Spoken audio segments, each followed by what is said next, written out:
sapagkat ikay sala sa init at sala sa lamig. Anong sabi ng Panginoon El Shaddai? Isusuka kita. Ganong kangit-ngit ang galit ng Panginoon sa mga taong indifferent sa mabuting balita. Kahit kayad ang Panginoon sa Corazin siguro, Bethsaida, Capernaum, deadma pa rin ang mga tao sa kanyang ginagawa.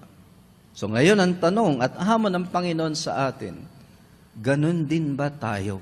Bakit hindi tayo laging nakasalang ang ating commitment sa ating gawain, sa gawaing El Shaddai? Ano ba talaga ang hinahanap natin sa Panginoon? Yung bang tinatawag na pangako niyang liglig, siksik, umaapaw? At pag hindi na nangyari, tsapwera na ang Panginoon sa buhay natin? Hindi. Pag ikay 100%, ang paa mo ay nakatapak sa iisang landasin. Kaya ang taong indifferent ay taong namamangka sa dalawang ilog. Mantakin mo, pag isang paa mo na sa isang ilog, ang isang paa mo na sa isang ilog, papaano ka maglalakad ng tuwid? Aanga-angka kang ganyan. Hindi po pwede. Sabi ng Panginoon, I need 100% commitment. Amen.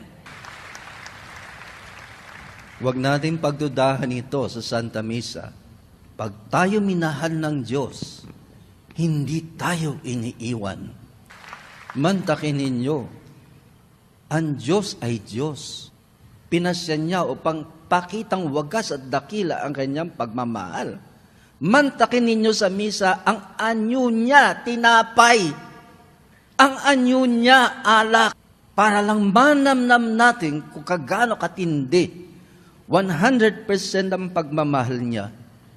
Tanggapin siya sa kabanal-banalang komunyon. Lagi kong kinigiit sa aking klase, hindi ordinaryong tinapay ang tinatanggap ninyo sa misa. Oo, lasang tinapay yan. Pero pag sinabi ng pare, katawan ni Kristo, aamin kayo. Nagdududa kayo? Hindi. 100% katawan niya ni Kristo. Ganyong katindi magmahal ang Diyos. Amen. Kaya dapat wala tayong puwang magduda.